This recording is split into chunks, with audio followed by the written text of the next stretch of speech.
Continuamos, esto es América, edición especial y se conecta con nosotros por la vía digital Sami Epel, analista político, experto en Medio Oriente y análisis en situaciones de terrorismo. Y está conectado con nosotros precisamente para abordar una situación que todavía acapara la atención de la opinión pública en el mundo entero y que promete seguir acaparándola por muchas semanas más al menos. La situación en Medio Oriente y sobre todo la situación en Irán. ¿Qué tan complejo ha sido este conflicto? Sami, te pregunto, ¿tomó por sorpresa a la administración estadounidense o consideras que dentro del Pentágono, dentro del Departamento de Estado, dentro de la Casa Blanca, se tenía establecido lo que es la envergadura y lo complejo de esta situación? Bienvenido, cuéntanos, por favor. Gracias, José. Mira, lo que dices es interesantísimo. El tema de qué es lo que se sabía.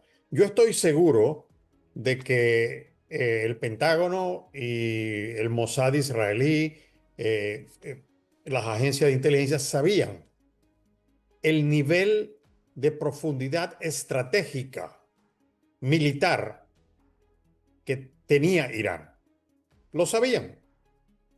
Lo que no estaban seguros era si esa profundidad se podría traducir en un nivel de agresión del que estamos viendo. O sea, la parte política de ordenamiento, de mandato, eso es lo que no estaba claro. Y entonces, por eso es que yo siempre he dicho que el final de esta estrategia era el cambio de régimen. No importa lo que digan eh, públicamente los diferentes dirigentes de diferentes países, incluyendo Estados Unidos o Israel. Decir, no, nosotros no estamos buscando cambio de régimen. Claro que están buscando cambio de régimen. Si la idea precisamente de ir a una confrontación de esta magnitud es para cambiar el régimen, usando el modelo Venezuela, pensaron que bueno, que al hacer esta extracción quirúrgica, en este caso la eliminación de la cúpula criminal de Irán, se iba a terminar el problema porque entonces los que iban a tomar el poder iban entonces a decir, bueno, nosotros no queremos guerra, no queremos destrucción, nosotros queremos vivir en paz. Eso a lo mejor fue lo que se asumió. Por eso es que las guerras y los conflictos son siempre complicados, porque uno sabe cuándo empieza, pero no sabe cuándo terminan. En este caso particular, eh, yo no sé si los Estados Unidos estaba sorprendido, yo no creo que estaba sorprendido en el campo militar. Se sorprendió por el campo político que no cambió. Ahora bien, ¿a dónde vamos?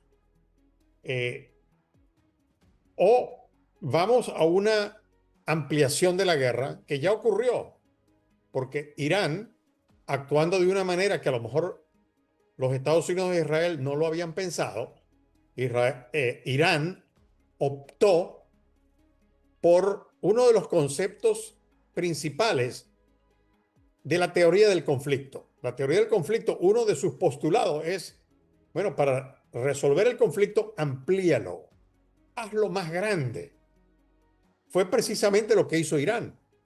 En vez de mantener el conflicto con Israel y con Estados Unidos, decidió ampliarlo, básicamente al resto del mundo árabe, del Golfo Pérsico y otros, pero también al mundo entero, porque las repercusiones económicas se están sintiendo en todas partes, particularmente en Europa y también en India y en China, que se están sintiendo la parte económica por la caída en los flujos petroleros y gasíferos que tienen que pasar obligatoriamente por el estrecho de Hormuz, el cual los ayatolas han decidido bloquear.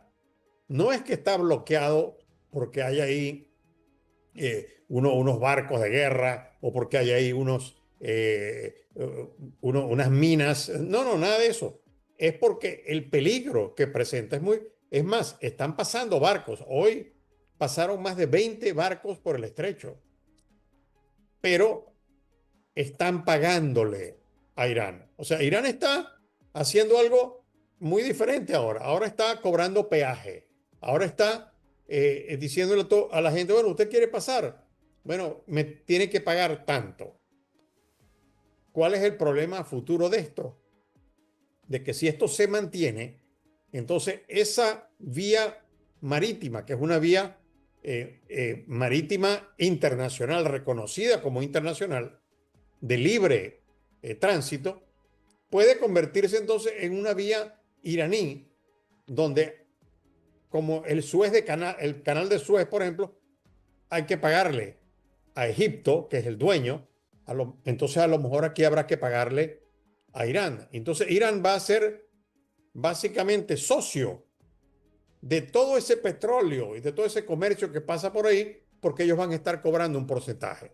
Entonces eso hay que también pensarlo a futuro y yo creo que eso es inaceptable para el mundo como tal, pero dependiendo de cuál sea el deseo de los Estados Unidos de llevar esto a un fin, es posible que este sea como termine esto. Ahora bien, queda un detalle, José, que es el detalle del uranio y de los misiles.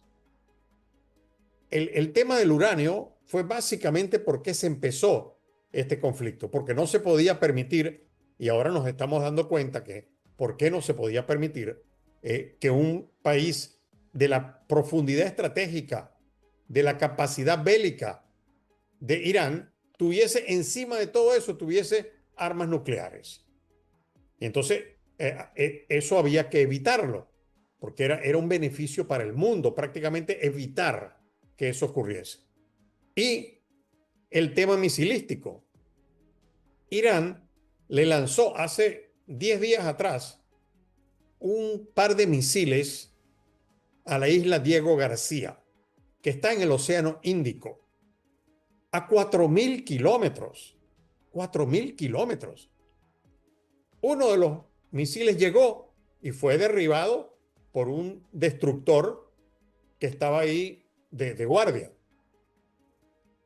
¿Cuál fue el mensaje de Irán de esto? Decir, yo había dicho, me refiero a Irán, y ellos lo habían declarado, que los misiles de ellos eran para defensa local o para agresión local, pero que tenían un límite de 2.000 kilómetros. Como decir, yo no puedo llegar a Europa, yo no puedo llegar a África, yo no puedo llegar a Asia. Ahora resulta que eso era mentira. Bueno, como muchas cosas que ellos han dicho. Ahora resulta que tienen misiles, cohetes que pueden llegar a cualquier parte de Europa. Ese fue el mensaje.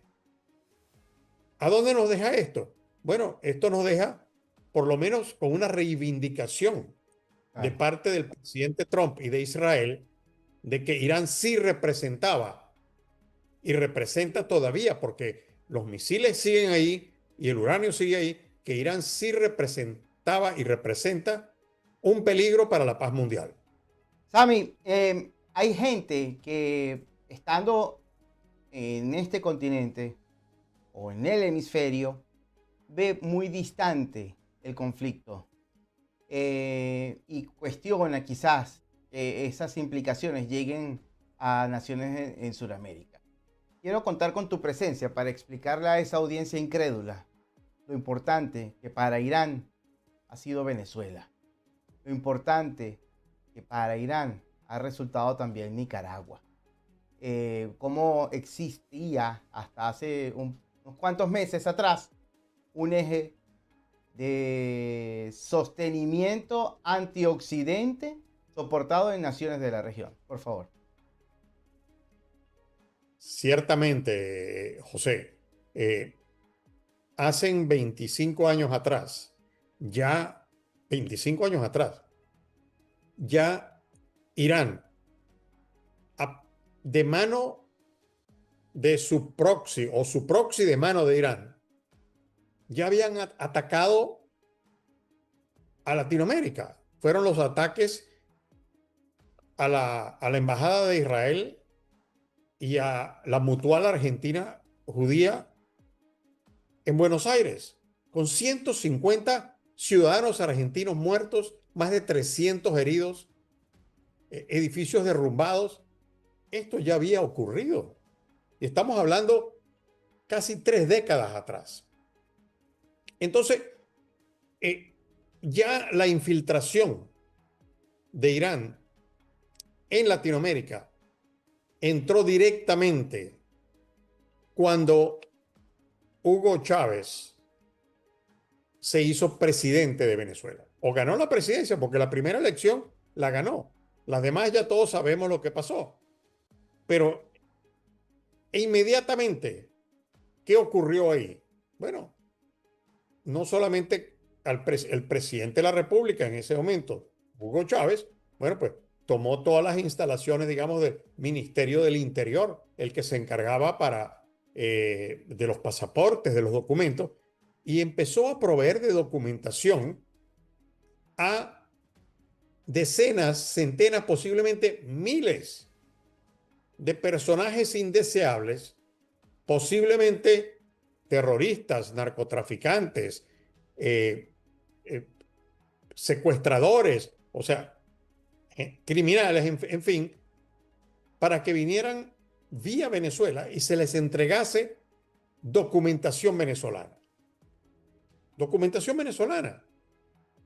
Con esa documentación, pues viajaron por todo el continente y por todo el mundo también.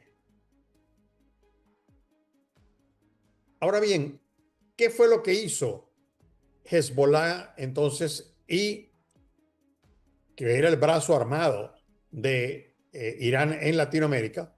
Pues bueno, armó junto con los grupos narcotraficantes, armó un tremendo negocio, que era el negocio de traficar capitales, de traficar seres humanos y de traficar drogas.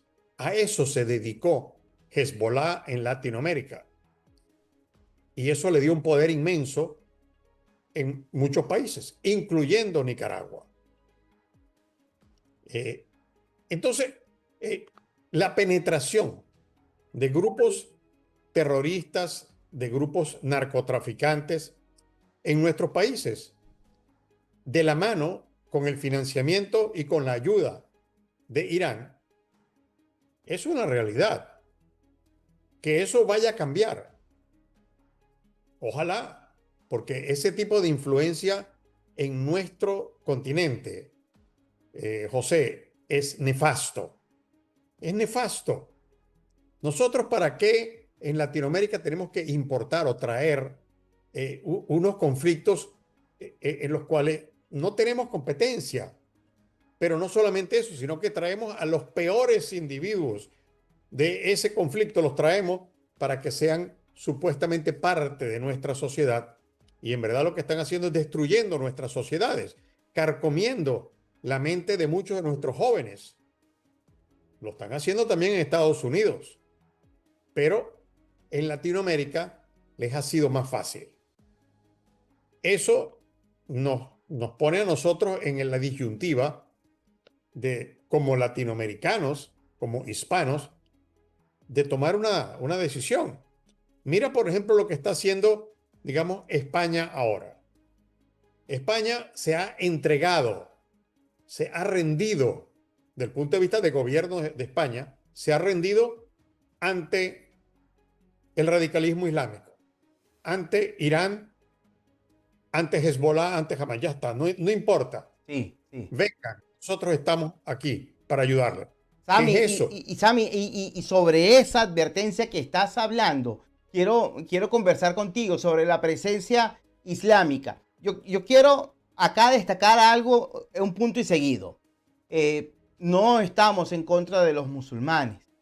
Creo que hay que siempre ser muy claro. Es decir, existe un radicalismo islámico al que hay que tener mucho cuidado por la cantidad de personas que se han convertido en enemigos de Occidente. pero eso no generaliza. Existe una comunidad musulmana, algo que tú también has compartido con este servidor y que ha aprendido a lo largo de mucho tiempo, con la que se puede convivir. Es decir, no hay que satanizar a determinada cultura, sino dejar muy destacado que existe ese germen, ese extremismo que quiere acabar y borrar del mapa al contrincante. Sammy. Ciertamente, o sea, aquí no estamos de ninguna manera denigrando o discriminando contra nadie por su religión. No, estamos hablando de un grupo radical. Ahora, ¿cuál es el problema?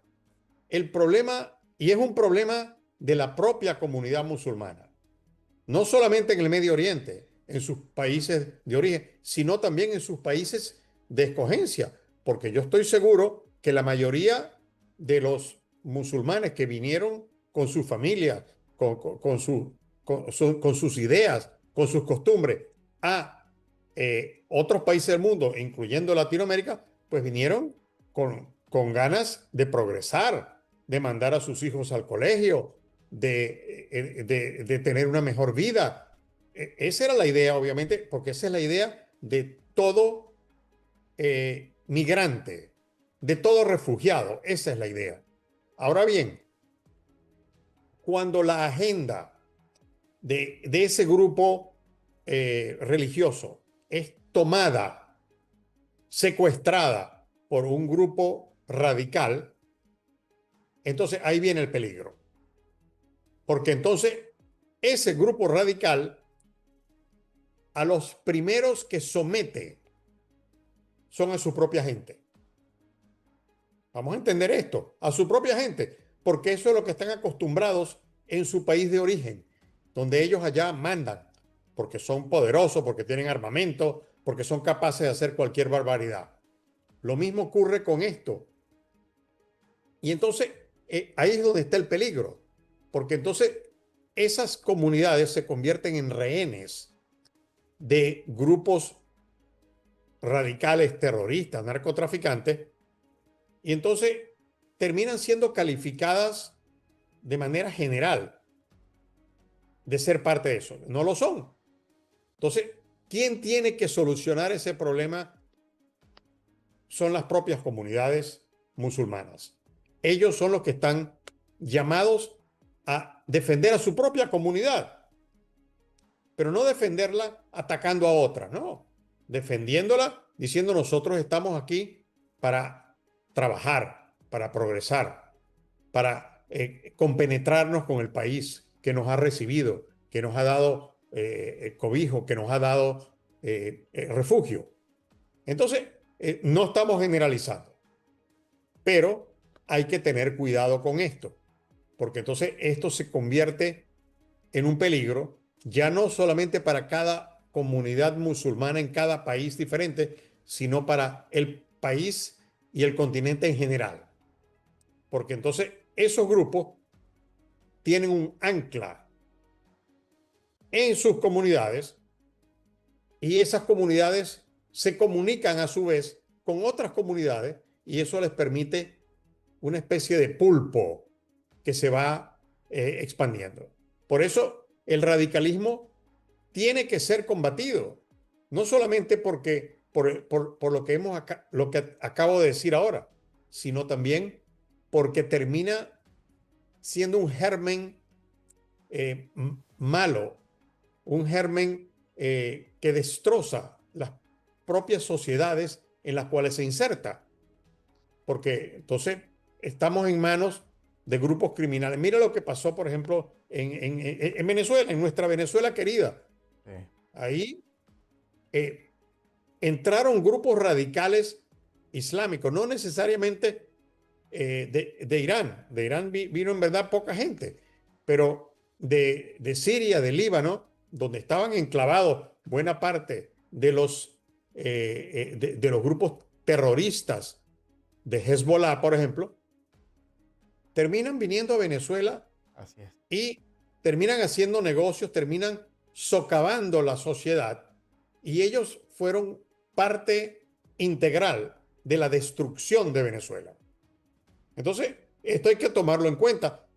Esto es un llamado también a la misma comunidad musulmana que existe en Venezuela. Decirle, señores, no se vayan a convertir ustedes después Sí, en culpables comunitarios sí. de algo que hicieron varias personas, porque entonces no lo permitan.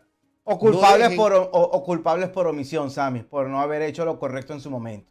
Es así. absolutamente, absolutamente. Sammy, muchísimas gracias. Gracias por esta oportunidad de refrescar una experiencia a la cual tenemos que enfrentarnos porque esta situación promete, de acuerdo a los expertos, extenderse por unas cuantas semanas o meses más y vamos a contar contigo de seguro para una próxima encuentro, una próxima entrevista y seguir analizando en profundidad esta situación. Hasta la próxima. Gracias, José. Muchas gracias. Siempre a la orden. Gran abrazo. Seguro que sí. Igualmente, saludos en casa. Conversábamos con Sami Eppel, él es analista político, experto en Medio Oriente y también en operaciones y análisis de situaciones de terrorismo. Estaba conectado con nosotros por la vía digital y hemos llegado al final de este programa en el día de hoy. Amigas y amigos, será hasta la próxima.